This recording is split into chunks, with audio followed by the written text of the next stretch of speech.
a professora Lília Ornal, que já está aqui na sala. Então, hoje o tema é análise dialógica do discurso e psicologia histórico-cultural. É o tema que a Lilian vai trabalhar com a gente. Vocês receberam os textos, né, que foram recomendados para leitura prévia, e agora vamos ouvir a Lilian, e quando ela indicar, a gente faz o diálogo aí acerca do que ela trouxer para a gente. Gente, boa tarde a todas e todos. Eu vou tentar compartilhar aqui, para facilitar, né, nesse ambiente virtual, a gente tem que ter os recursos de ajuda, peraí.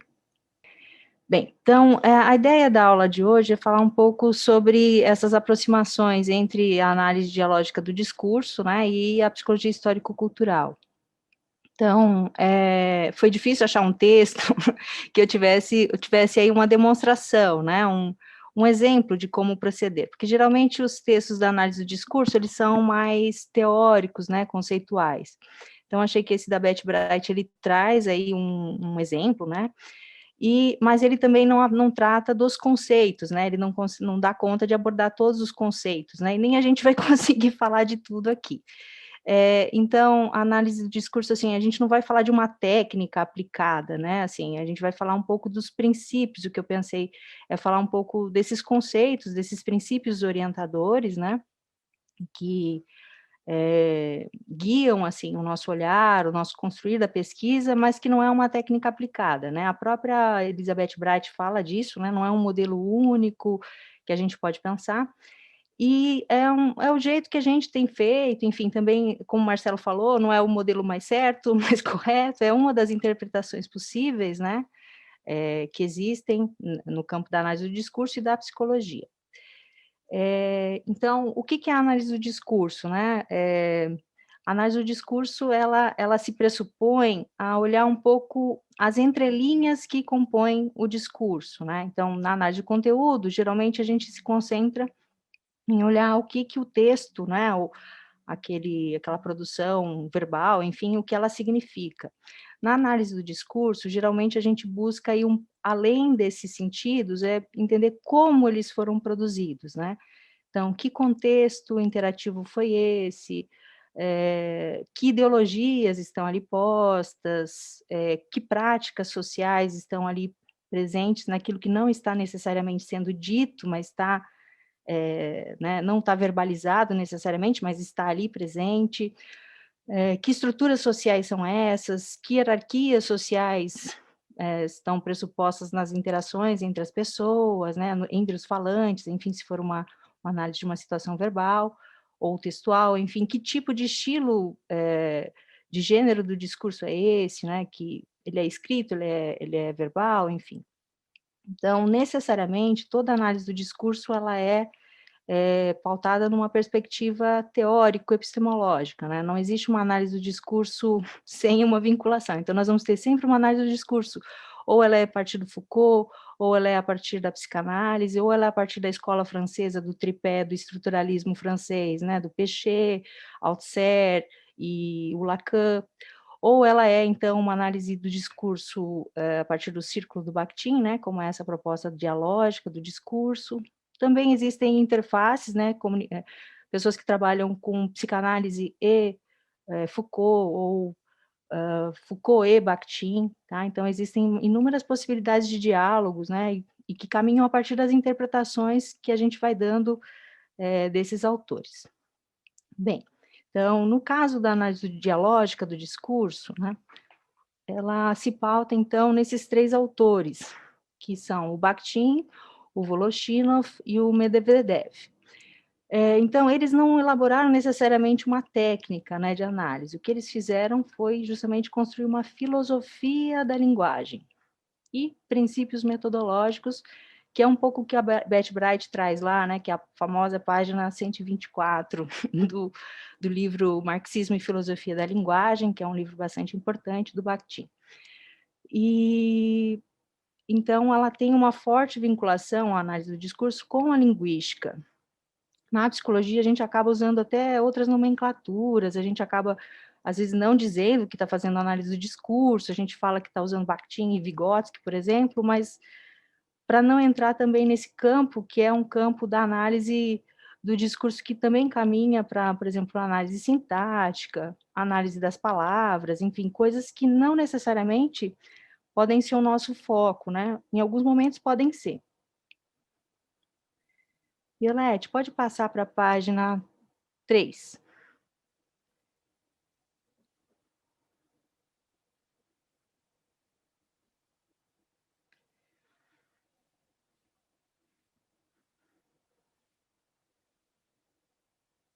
Acho que tem que ir baixando, não sei se você consegue. Bem, então, a análise, no caso do círculo do Bakhtin, né, há uma vinculação forte com o materialismo histórico dialético. E é dessa vinculação que eu tenho trabalhado, né, a partir da psicologia histórico-cultural. Aqui também é controverso, e tem várias leituras possíveis, né, porque há uma dúvida sobre a autoria dessa obra, que é o Marxismo e Filosofia da Linguagem, em que essa filosofia, enfim, se apresenta de forma mais explícita, né, e que há dúvidas, por exemplo, de que se o Bakhtin realmente escreveu, né? Porque em vida, ele viveu, acho que se eu não me engano, até 1975, ele nunca reconheceu isso publicamente, e até então essa obra vinha sendo publicada apenas com a autoria do Voloshinov. Então, teve um linguista, depois do falecimento do Bakhtin, que falou que nos círculos privados, né, de intimidade, ele assumia essa autoria. Então, desde então, passou-se a publicar essa obra com o nome do Bakhtin como principal, e o nome do Voloshinov aparece entre parênteses, né? Então, no Brasil, a gente vai ter várias correntes de interpretação dessa questão da autoria. Então, nós vamos ter correntes que entendem que o Bakhtin não escreveu, é porque ele não assumiu, e vamos ter vertentes que vão, então, trabalhar com essa autoria enquanto círculo, enfim. Tá? Então, daí também decorrem as possibilidades diferentes de interpretação, por exemplo, de leituras mais Foucaultianas e etc., ou de outras conexões, né, com as teorias do círculo. Então, no campo do marxismo, né, da onde que se parte, né, no caso da filosofia marxista? A produção de ideias, representações da consciência está de início diretamente entrelaçada com a atividade material e o intercâmbio material dos homens, com a linguagem na vida real. O representar, o pensar, o intercâmbio espiritual dos homens aparecem aqui como emanação direta de seu comportamento material. Os homens, ao desenvolverem sua produção material e seu intercâmbio material, transformam também com essa sua realidade o seu pensar e os produtos do seu pensar. Não é a consciência que determina a vida, mas a vida que determina a consciência. Então, esses princípios, eles vão nortear também tanto a psicologia histórico-cultural, quanto algumas noções que vão estar lá também nas teorias propostas pelo Círculo de Bakhtin. O que isso significa? Que eles estão partindo do pressuposto de que a consciência humana, que é o centro da representação da realidade, ela não é produto inato, e ela é, sim, decorrente das condições e das relações sociais humanas, e também da nossa atividade nessa realidade, né, no nosso fazer humano. Então, eles estão aí se contrapondo ao idealismo. E essas noções vão estar presentes tanto em Vygotsky, nos demais autores da histórico-cultural, quanto no Círculo de Bakhtin.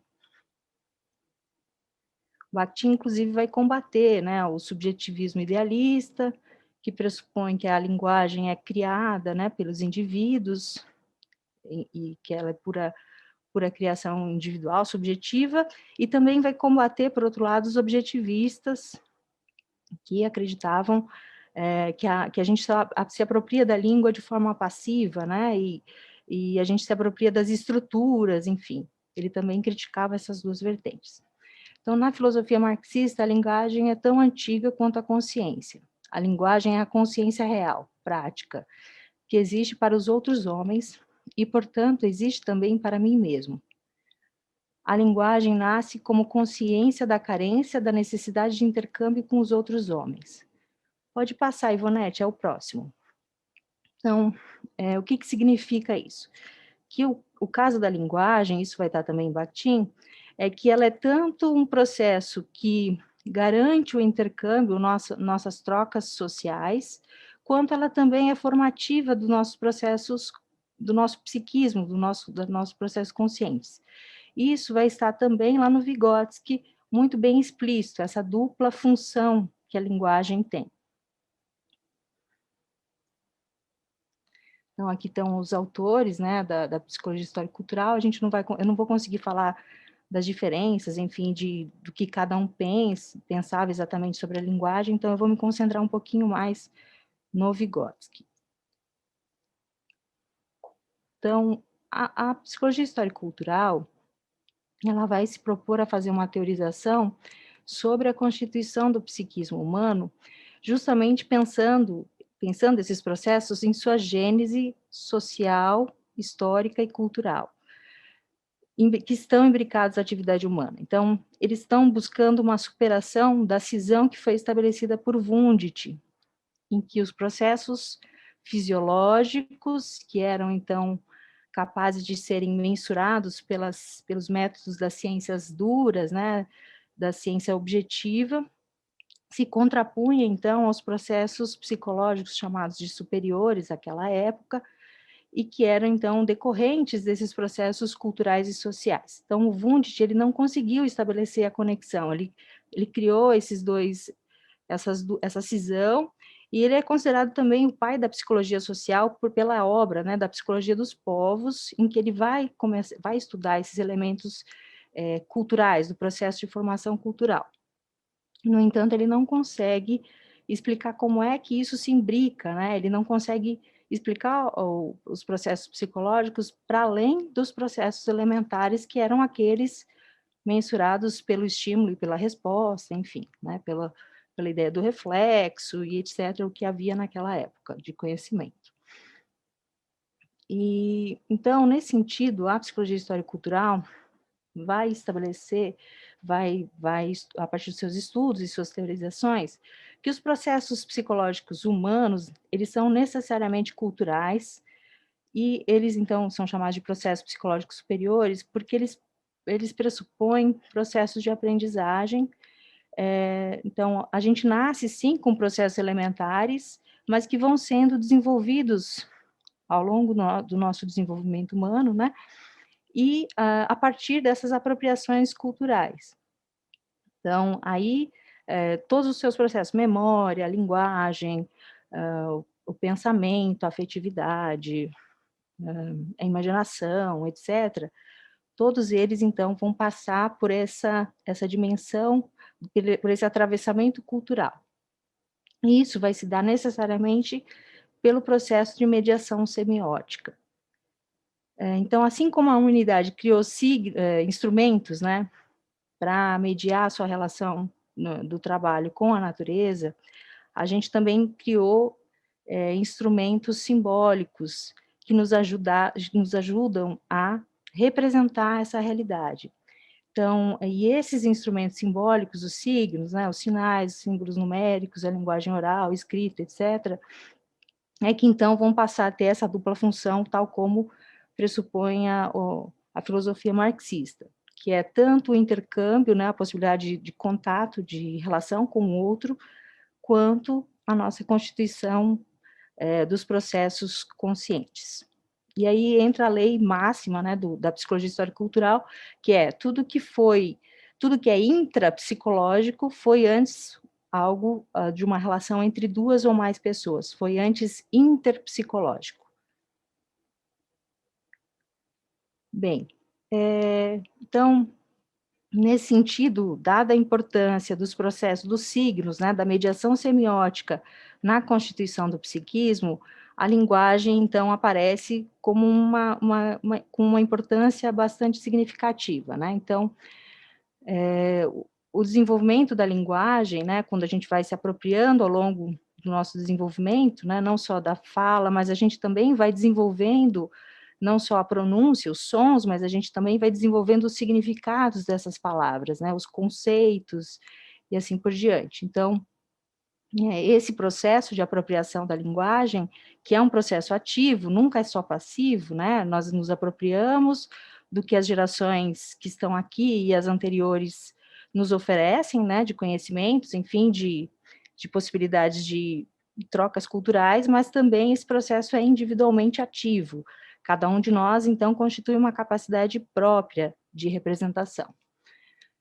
Então, nessa obra, que é o Pensamento e Palavra, o Vygotsky, então, vai demonstrar, que é a sua última obra, né, ele vai demonstrar, que é a talvez mais conhecida, né, ele vai demonstrar como a apropriação da linguagem, o desenvolvimento da linguagem, vai também se imbricar ao desenvolvimento do pensamento, né, no caso da criança, e assim por diante. Então, eu não vou entrar nesse campo agora, que não dá tempo, a gente precisa avançar para o círculo também, né, para as questões que o círculo coloca.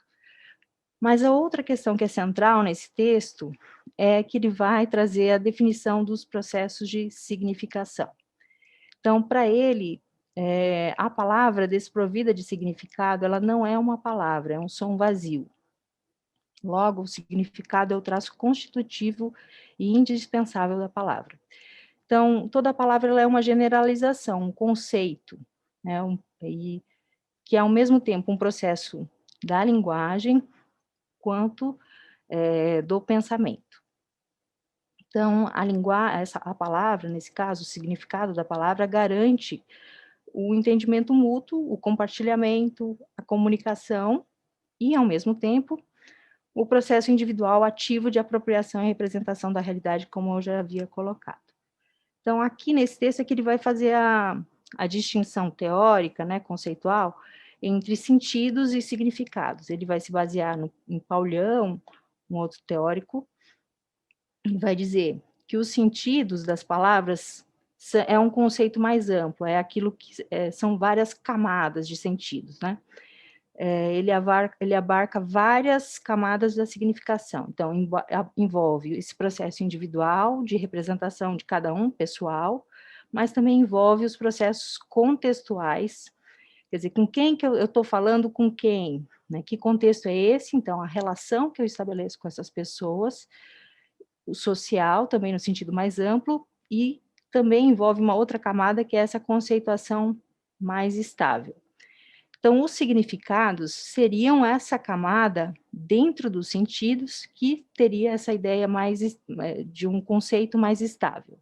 Seria basicamente, a gente poderia comparar a definição que a gente tem das palavras num dicionário. Então, ela é um conceito mais estável.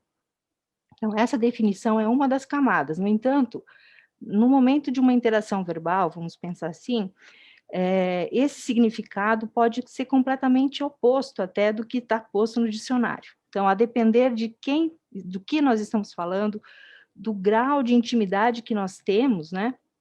Então, o Vygotsky fala depender, por exemplo, uma relação de casal. Você usa pouquíssimas palavras para expressar a mesma coisa, basta um gesto, um olhar, que as pessoas já se entendem mutuamente. Entre pessoas que não têm um grau de intimidade maior, o número de palavras que a gente precisa usar para que a gente se entenda mutuamente é muito maior. Assim é na linguagem escrita também. Porque na linguagem, né, na verbal, a gente tem vários elementos, né? O gesto, que aqui nesse ambiente virtual a gente não tem, a gente perdeu parte significativa disso, né? Que é todo o gestual, o corpo, né, inteiro das pessoas, a troca espacial dentro do mesmo espaço, e etc. Então, nesse sentido, os sentidos envolvem todas essas questões. É diferente um pouco da teorização do Leontiev, na minha opinião. O Leontiev separa os sentidos como pessoais e os significados como sociais. Mas aqui no Vygotsky, no meu entender, ele está chamando que os sentidos são o grande conceito que abarcam os significados. Então, aqui está a citação em que ele explica o sentido e significado. Então, aqui ele vai falar: o sentido da palavra é a soma de todos os fatos psicológicos que ela desperta em nossa consciência. Assim, o sentido é sempre uma formação dinâmica, fluida, complexa, que tem várias zonas de estabilidade variada. O significado é apenas uma dessas zonas de sentido, que a palavra adquire no contexto de algum discurso. E, ademais, uma zona mais estável, uniforme e exata. Como se sabe, em contextos diferentes, a palavra muda facilmente de sentido. O significado, ao contrário, é o ponto imóvel e imutável, que permanece estável em todas as mudanças de sentido da palavra em diferentes contextos.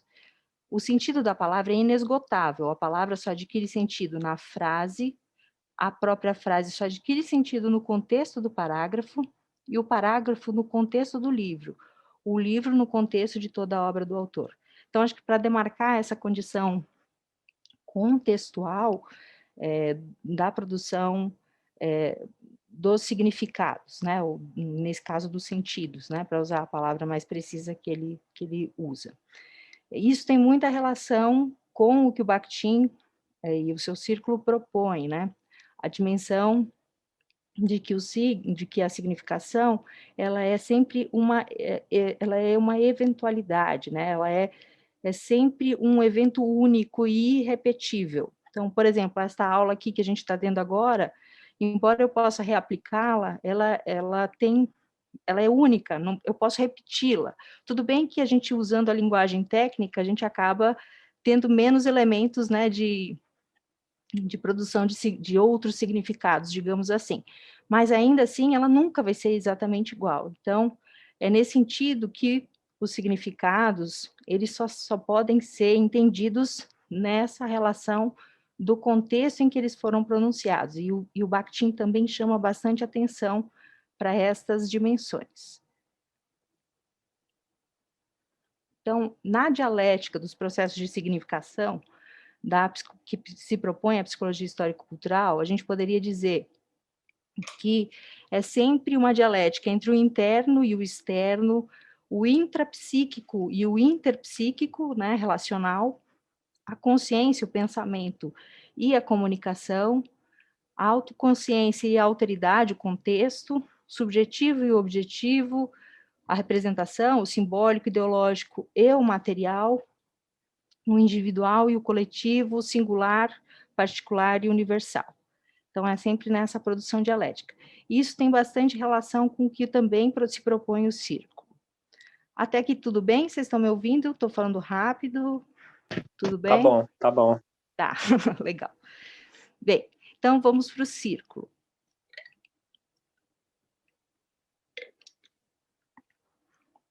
Então, se a gente pensar nos autores, eles vivem muito, são contemporâneos e conterrâneos também, né? Eles vêm da Rússia, né? Mas eles parecem que em vida não se conheceram. Por exemplo, o Voloshinov vive basicamente o mesmo período que o Vygotsky. O Vygotsky nasceu em 96 e morre em 34. Então, eles morrem jovens, os dois de tuberculose também, uma coincidência. Mas dizem que em vida eles não se conheceram e parece que o Bakhtin chegou a ler alguma outra coisa do Vygotsky, mas depois, né? Porque também eles estavam num regime, né, eles viveram um regime stalinista, então as suas obras foram proibidas, as obras do Vygotsky a gente só teve acesso aqui, né, depois de 60 e mais amplamente depois de 1980, muita coisa ficou perdida, né? No caso do Círculo do Bakhtin também, o Bakhtin foi expulso, né, foi exilado, depois ele retorna. O Medvedev foi realmente executado pelo regime stalinista. Então, as perseguições eram grandes, então a gente não sabe muito bem desses melindres, né, enfim, do que de fato acontecia lá naquela época completamente. Mas o Bakhtin, de fato, é o que mais fica famoso, né, depois. Também ele vive mais, mas me parece que também o seu reconhecimento não vai se dar completamente em vida. Ele vai ter algumas obras reconhecidas ainda em vida, mas vai ser póstumamente que ele vai se tornar mais famoso.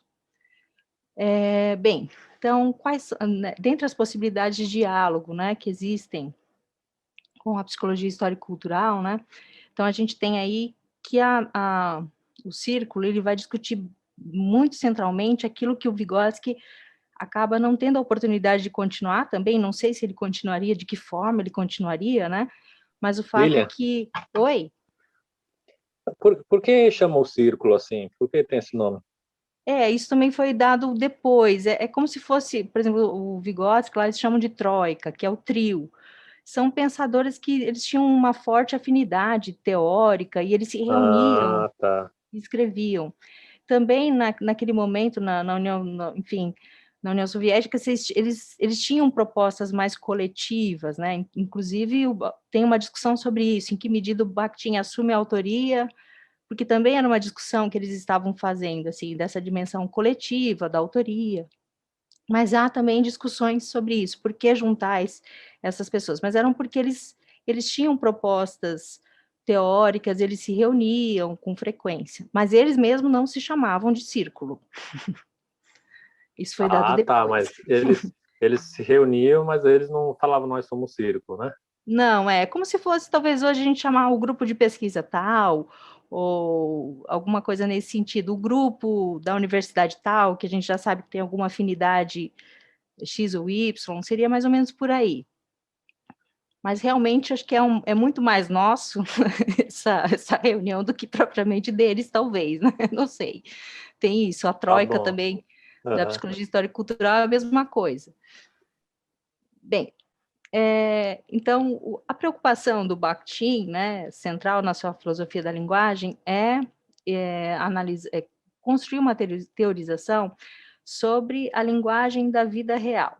Porque ele dizia que a linguística da sua época era uma análise da língua morta, porque ela analisava processos e criava categorizações, enfim, que não eram os que as pessoas realmente usavam.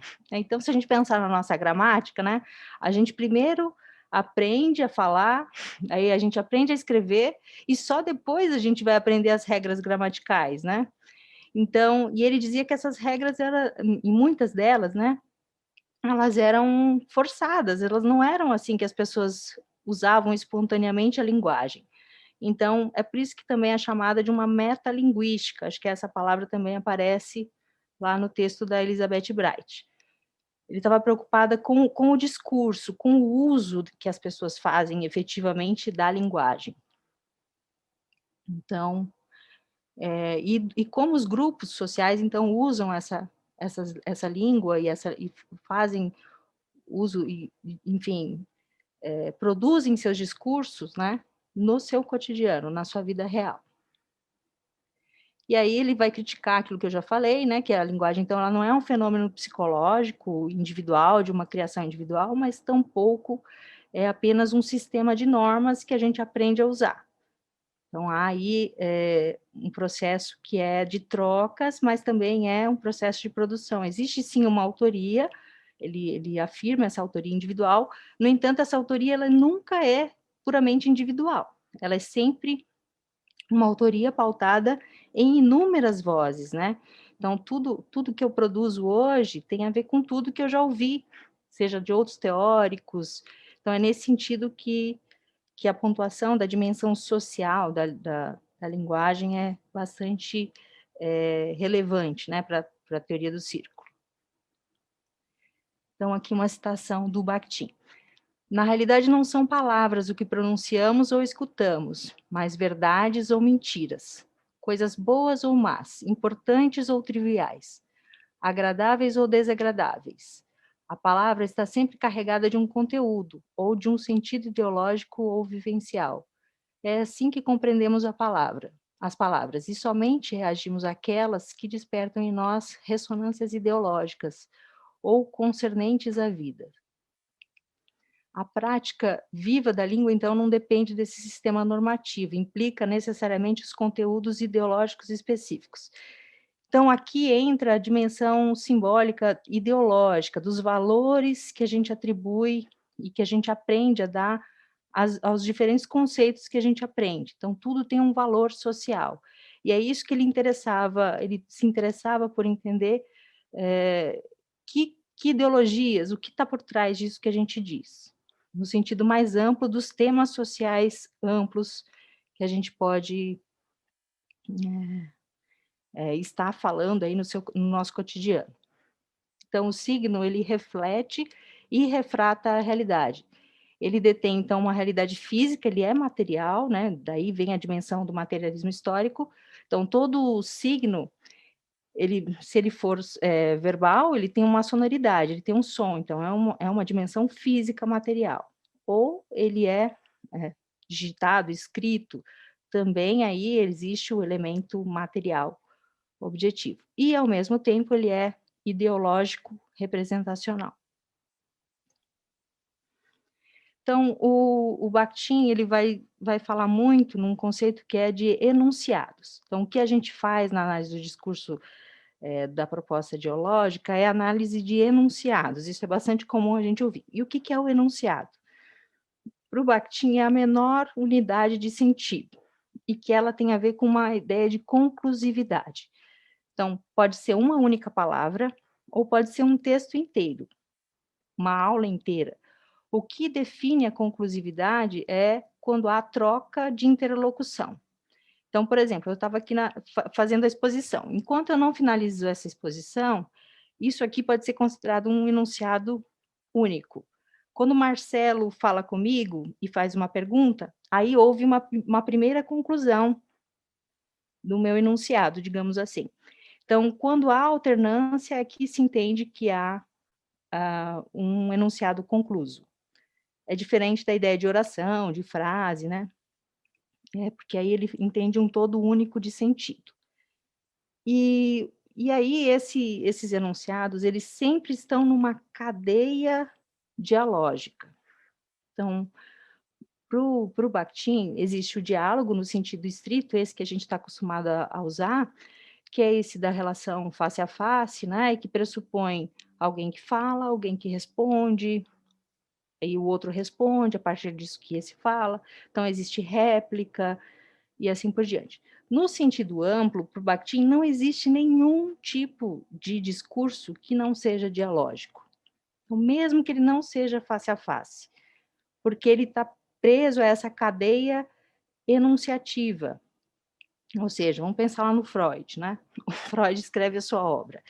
Ele escreve essa obra a partir dos diálogos que ele teve com outros, seja diálogos não presenciais, diálogos, pode ser no campo do discurso interno, que ele teve com outros teóricos que ele leu, com os pacientes que ele atendeu, com os outros neurologistas com quem ele trabalhou.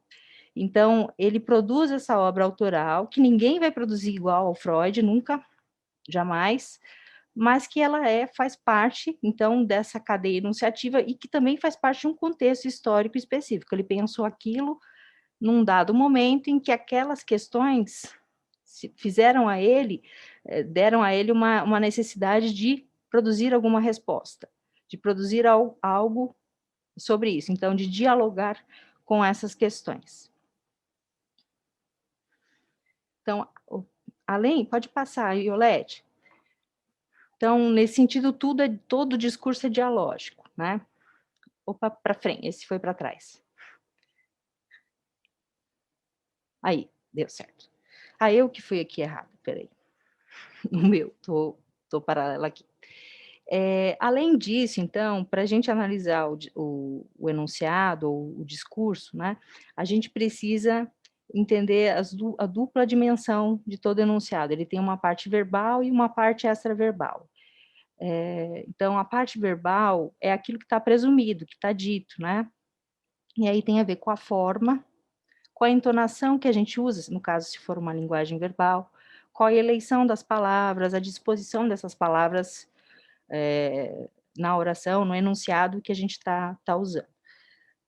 Isso é o que está presumido. Além disso, tem a ideia dos gêneros do discurso. Então, a gente fala, geralmente, a partir de gêneros previamente estabelecidos e que a gente aprende a usá-los.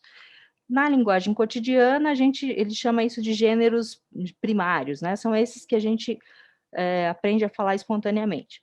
Aí, em outros campos, a gente vai ter gêneros de discurso que ele chama de secundários, que é quando a gente aprende alguma linguagem técnica. Então, por exemplo, aqui nessa aula, a gente está usando de uma linguagem mais técnica, mas existe um gênero discursivo, que a gente aprende a fazer, como dar uma aula, ou como palestrar num meio acadêmico, é diferente do que se eu estivesse falando isso para crianças, enfim, ou para num ambiente aqui familiar, é muito distinto. Então, a gente também opera na língua e na linguagem, né, no nosso discurso, a partir desses gêneros. Alguns já são automatizados, né? A gente vai usando, mas a gente aprendeu a usá-los. Então, no caso da linguagem acadêmica, também a gente aprende a escrita acadêmica, ela tem suas especificidades, a escrita da arte é diferente, né? A escrita de um romance, e assim por diante. Então, pode voltar, Iolete, aquele outro. Então, nesse campo do enunciado, são essas questões que a gente considera, né? Primeiro, que gênero é esse? Que entonação é essa? Então, aí entra também a dimensão do colorido emocional, que os sentidos adquirem, né? Os significados adquirem. Lembrando que o Bakhtin não faz diferença entre sentidos e significados, tá? Então, para ele é tudo da ordem dos significados. Então, é a entonação que dá o colorido emocional, né? A gente pode pensar aí, a mãe chamando o nosso nome, a gente já sabe, né? Como ela entona esse nome, a gente já sabe o que vai significar. Pode ser uma bronca, pode ser só ela chamando você para fazer alguma coisa, pode ser um afeto, então tudo isso está na entonação. Então vejam como a gente acaba perdendo essas nuances, né, dos significados, e só quem participa ali e sabe é que vai entender do que se trata. Mas a criança já entende rapidamente se é uma bronca ou não é, né? A gente acaba entendendo, dada a intimidade dessas relações. Na parte extraverbal, então, que é essa parte subentendida, a gente tem aí quem é o auditório, né? Quem são os participantes da situação? São pessoas da mesma faixa etária? São pessoas da mesma família? São pessoas... É uma relação de pesquisa? São pessoas que têm a mesma idade que o pesquisador? Elas são do mesmo grupo social? Do mesmo gênero? Aqui a gente pode incorporar as teorizações que a gente tem aí, acesso mais recente, né, da interseccionalidade, enfim, a gente pode pensar nisso, embora o Bakhtin não tenha falado disso tudo, ele tenha falado de relações, posições e status sociais, mas ele não adentrou esse campo, mas caberia a gente pensar sobre isso. Então, que língua é essa, né, entre os diferentes grupos sociais, né, são pessoas da academia, nós, pesquisadores, falando com pessoas que vivem numa favela, num morro. Que linguagem é essa? Como a gente adapta? E assim por diante. Também os elementos da própria situação, né? O tempo, o espaço, que lugar que é esse, né? Que tema, qual é o tema dessa conversa, dessa situação dialógica, dessa situação de interação verbal? E qual a valoração social desse tema. Então, entra aí a dimensão ideológica também. Então, esses são elementos que ajudam a gente a pensar na análise do discurso, a partir da perspectiva do círculo, né? Pode passar, Iolete. Bem, então, além desses conceitos, né, são alguns deles, eu não vou conseguir falar de todos. Tem mais um, que é o conceito bastante importante, que é de polifonia. O Bakhtin, como eu tenho falado, ele fala muito dessa dimensão das vozes, né? A nossa consciência, para ele, é povoada por inúmeras vozes, né? Então, o grande romance do Dostoiévski, que é um desses, é o que ele mais analisa nesse sentido, né? Que é essa dimensão de como a nossa própria consciência, ela é povoada pelo alheio, pelo outro, e é o outro que nos informa, é a condição axiológica da necessidade do outro, né? Nós não vivemos sem o outro. Então, para o Bakhtin, é o outro que me define inclusive, né? Porque eu não consigo me ver por inteira, mas ele diz que o outro consegue me ver por inteira, porque eu só consigo nem me olhando no espelho, eu tenho que ter 2 espelhos para conseguir ver minhas costas, né? Minhas costas.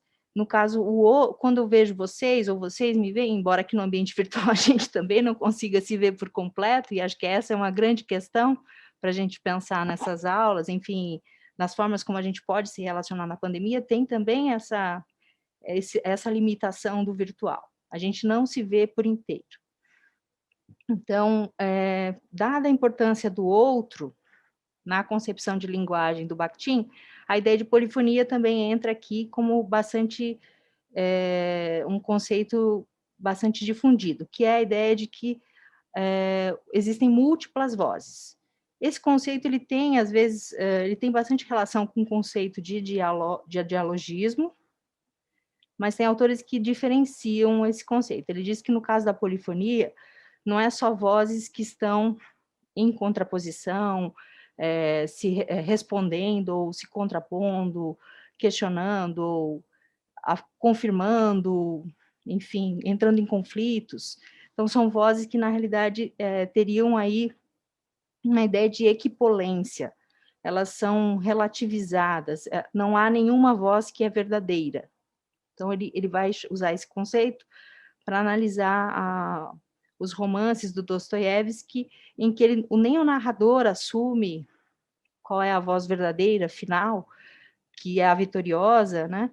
E nem o personagem. Então, não há, nesse sentido que ele usa a ideia de polifonia. Então, não há a síntese dialética, digamos assim. A ideia de que há uma tese, uma antítese e uma síntese. No romance polifônico, não há essa síntese, que é o que classicamente a gente é acostumado a, a ter, que é a revelação de quem é o vencedor, ou quem né, o romance termina com o final feliz, enfim. Então, e aí também pode ser usado esse conceito, tem autores que defendem que ele não possa ser usado nas nossas análises, porque ele só cabe ao romance polifônico. E tem outros autores que sim, então a gente pode usar também para entender essas múltiplas vozes que também podem compor os discursos que a gente vai analisar. Então, o método de análise, né, que o Bakhtin coloca lá na página 124 e em algumas outras edições, está na 129, é o método, então, para o estudo. Então, diante desses conceitos, né, como é que a gente estuda o discurso, né, a língua? Então, primeiro ele diz que tem que estudar a interação verbal. Quem são as pessoas, que tipo de interação elas têm, quais são as condições concretas em que elas interagem. Depois, as enunciações, né, os enunciados. Como esses enunciados, o que esses enunciados dizem, e como eles se relacionam com outros enunciados da vida, né, e aquele da própria situação da interação, ou então no sentido mais ideológico, amplo, né, de temas sociais mais amplos. E, por último, a questão das formas da língua, né, que seria essa parte mais que cabe à linguística, digamos assim, que inclui aí análise sintática, etimológica, enfim, vários outros aspectos que, geralmente, a gente da psicologia, se não está estudando algo muito específico, às vezes não usa. Então, no caso do episódio lá que a Betty Bright vai analisar, a gente observa que ela vai fazer uma breve demonstração, né? Não sei se vocês já assistiram esse episódio, pode passar para o próximo, Violete. Esse episódio do Cidade dos Homens, ele me marcou muito. Antes de eu ter lido o texto da Betty Bright, já era um episódio que eu havia ficado na minha memória. Mas ela faz, então, uma série, para quem não conhece, baseada, né, no Cidade de Deus, naquele filme, e então na Globo vai passar, não sei mais em que ano que foi, se foi 2001, 2002, alguma coisa assim. Já tem bastante tempo. Vai passar, então, esses episódios, eles estão disponíveis no YouTube, para quem não assistiu, vale a pena assistir. Então, é uma cena de uma sala de aula, em que a professora está ensinando o conteúdo aí, tentando explicar o conteúdo lá de história, mas os alunos vão interpelando ela, e aí há uma série de questões sobre como a professora fala, quem são os alunos, como os alunos falam. Então, existem uma série de elementos, a Betty Bright não explora todos, né? Ela tem ali o objetivo dela, que é demonstrar os 3 princípios metodológicos, né? Mas ela explora muitos deles, Depois dessa cena que ela fez só um recorte, né, de uma parte do episódio, depois tem a outra cena em que os alunos vão explicar esse mesmo conteúdo a partir das suas vivências cotidianas no morro, e vão explicar essas guerras a partir da guerra que eles vivem cotidianamente, né? Então, tem aí uma série de elementos. A gente da psicologia já percebe também que ela poderia ter ido por outros caminhos, né? A gente pode pensar que aí poderia ter sido analisado, mas não era o objetivo dela, né? Se fosse o nosso objetivo analisar a relação dos processos de aprender, de ensinar e aprender, ou então a afetividade na relação professor-aluno, tem uma série de outros elementos passíveis, né, de análise aí. E vocês vejam que nem ela mesma ela transcreveu para a linguagem escrita a cena em sua completude, mesmo nesse trecho que ela analisa, né? Então, uma série de elementos ficam faltando. Ela transcreve mais centralmente a linguagem verbal e algumas valorações das entonações ela acaba qualificando, né? A professora irritada responde, ou coisas desse tipo, né? Mas ainda existem outros elementos ali que também poderiam ser, como é uma filmagem, né? A gente tem um recurso valioso se a gente quisesse transcrever outros elementos que compõem essa situação dialógica, né? No sentido das expressões corporais, gestuais, etc., e que não estão ali porque não eram o foco dela. Mas o que eu quero chamar a atenção é que se outra pessoa fosse fazer a análise desse episódio, a partir de outros objetivos também, inúmeras outras possibilidades analíticas haveriam. Então, não é um modelo de como fazer, né, digamos assim. E aí, por último, para encerrar minha fala, o que isso tudo nos ajuda a pensar nas nossas pesquisas, né? Então, nossas pesquisas são necessariamente, vamos pensar no PROCAD, né, que está trabalhando com as entrevistas narrativas, né? O que isso nos ajuda a pensar? Então, eu pensei, depois se vocês, na hora de vocês falarem, eu só vou falar disso e depois eu abro para vocês também colocarem outras questões, outras coisas que vocês pensaram ou dúvidas. Mas a gente tem aí uma série de produções discursivas bastante distintas, né? A gente tem um primeiro momento, pode passar, Iolete. A gente tem um momento que é o trabalho de campo. Então, tem a relação do pesquisador com o outro. Esse outro participante é o nosso herói, né? Digamos assim, se a gente fosse compará-lo à linguagem literária, né? Então, como é essa relação que a gente estabelece, né? Que posições hierárquicas estão pressupostas aí nessa nossa relação? Que grupos linguísticos, enfim, que linguagens são essas que a gente usa, né? Eu e o outro.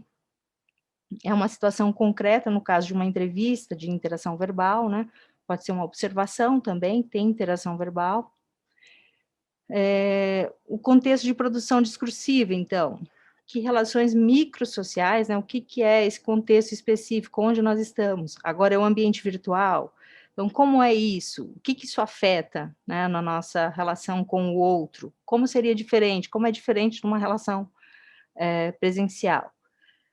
Que dimensões macrosociais estão postas aí, né? Das estruturas sociais, das nossas interseccionalidades, como eu havia falado antes, né? Tudo isso vai estar em jogo nessa situação de interação pesquisador e participante, né? Que gênero de discurso se trata? Né? É um gênero oral, se for no caso da entrevista, mas se eu estivesse analisando documentos ou teorias, aí eu estaria na dimensão do gênero escrito. Então, tudo isso tem distinções, né? Quais são as relações dialógicas estabelecidas, né? Entre os nossos enunciados, como o outro se posiciona diante do que eu falo, como eu me posiciono diante do que o outro fala. E esses são os elementos, então, que a gente poderia pensar inicialmente, assim, alguns que compõem a relação da interação de uma relação no trabalho de campo, né? Mas no caso da transcrição, aí a gente tem uma transformação do gênero de discurso necessariamente. Se eu tinha uma entrevista verbal, eu passo então a transformá-la em linguagem escrita. E aí não há como manter uma fidelidade. Ainda que eu tente o máximo reproduzir a fidelidade ao discurso do outro, vai ter a minha autoria de pesquisador já começa aqui, ai, meu Deus, fugiu o nome agora. Ai, meu Deus. Daqui a pouco vem o nome. Tem uma metodologia que usa a palavra transcriação, que é a história oral. Estava fugindo da palavra história. Eu estava com oral, mas não estava vindo a história. Na história oral, por exemplo, se usa a palavra transcriação, justamente porque é impossível manter essa fidelidade, né? Se a gente observar ali no caso da Betty Bright, ela já não conseguiu manter uma fidelidade exata a tudo. Ela pode ter mantido o máximo de fidelidade possível ao verbal, que é o que mais a gente consegue fazer. As outras questões, geralmente a gente só vai com o gravador também, né? Então, a gente não tem como manter a fidelidade a todas as dimensões gestuais, enfim, né, que compõem a cena de uma entrevista, por exemplo. Então, claro, se a gente gravasse, a gente poderia, aí sim, né, as técnicas que usam, as metodologias que usam a filmagem, elas têm mais possibilidade, então, de manter essa fidelidade a esse extraverbal, nesse caso, a linguagem não verbal, né? Além disso, então, aí é o terceiro momento, que é a autoria do texto analítico. Então, aqui a gente vai ter outra mudança de gênero, de discurso, e também a mudança do público, do nosso auditório. Se antes, no início da pesquisa, a nossa interação era com o participante, agora o nosso público, o alvo, né, para quem nós nos dirigimos é o público acadêmico, etc., né, ou da psicologia e assim por diante. Então, são minúcias, né, que a gente acaba, às vezes, não pensando na complexidade envolvida desse processo autoral também, que envolve a produção da pesquisa, né. Então, que formato é esse, né? Um formato mais acadêmico, mais rígido, né? Geralmente, ainda que a gente tenha aí discussões sobre a dimensão da autoria, do uso da primeira pessoa, do singular, essas discussões passam todas por aí, né? De uma flexibilidade maior na forma de análise que vem sendo construídas nas ciências humanas, né? Diferentes maneiras de como eu narro, então eu vou passar agora a ser o narrador dessa história, né? Da história do outro. Como é que eu vou narrar essa história do outro? Em que medida eu assumo e falo o que o outro me disse e quando é que eu, então, escolho manter as falas mais fiéis, originais ao que ele disse? Então, mantendo as palavras transcritas, né? Então, tudo isso são elementos de uma escolha que estão na ordem da autoria, né? Como esses enunciados e diálogos são apresentados.